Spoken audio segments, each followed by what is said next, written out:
Magandang araw sa lahat at maligayang pagdating sa channel na Kahulugan ng Panaginip. Ngayon ay pag-uusapan natin ang isang napakakaraniwan at simbolikong panaginip. Ano ang ibig sabihin ng mananginip ng walang sapatos? Maglakad ng walang sapatos, may hubad na paa o makita ang iyong paa ng walang sapatos. Ang pagiging walang sapatos sa panaginip ay madalas na konektado sa pakiramdam ng kahinaan, kalayaan o direktang kontak sa realidad. Sa pangkalahatan, ang panaginip tungkol sa hubad na paa ay kumakatawan sa pagiging tunay, koneksyon sa lupa, pakiramdam ng pagiging exposed o pangangailangan na maramdaman ang mga bagay ng walang proteksyon. Kung komportable kang maglakad, nagsasalita ito ng tiwala at pagiging natural. Kung hindi komportable o nasaktan, maaring sumasalamin ito sa kawalan ng katiyakan o takot na ipakita ang sarili ng totoo. Tingnan natin ang ilang karaniwang sitwasyon ng medyo mas detalyado. Mananginip na maglakad ng walang sapatos sa magandang lugar at pakiramdam mo ay malaya.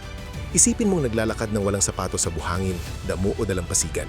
Nararamdaman mo ang lupa sa ilalim ng paa at malaking pakiramdam ng kalayaan at kapayapaan. Ang pananginip ay nakaka-relax at positibo. Ang sitwasyon ito ay sumasalamin na ikaw ay nakikipag-ugnayan sa iyong tunay na sarili. Komportable kang maging ikaw mismo, konektado sa totoong buhay at walang pangangailangan ng emosyonal na proteksyon. Ito ay sinyalis ng tiwala at pagiging natural. Mananginip na maglakad ng walang sapatos at nasaktan o nakaramdam ng lamig. Nakikita mong tumatapak ka sa mga bato, salamin o malamig na lupa.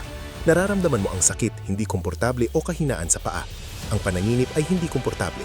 Nagsasalita ito ng emosyonal na pagiging exposed, takot na ipakita ang sarili ng totoo, pakiramdam ng kahinaan o pag-abante sa buhay ng walang proteksyon na kailangan mo. Mananginip na may nakikita sa iyong hubad na paa o inalisan ka ng sapatos.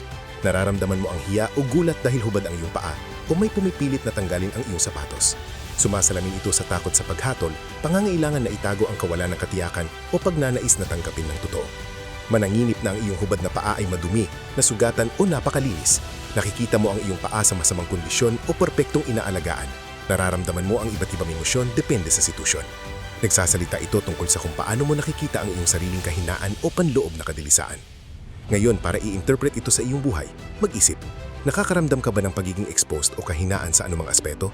Kailangan mo ba ng higit na pagiging tunay o emosyonal na proteksyon? Ang mga emosyon sa panaginip, kalayaan, hindi komportable, hiya, kapayapaan ay ang pangunahing susi. At iyon na, isang kumpletong pagsaliksik tungkol sa panaginip na walang sapatos o paglalakad ng walang sapatos. Nagkaroon ka ba ng panaginip tungkol sa iyong paa ng walang sapatos? Ikwento mo sa amin sa komento. Like, subscribe at i-on ang notification bell. Salamat, kita-kits sa susunod.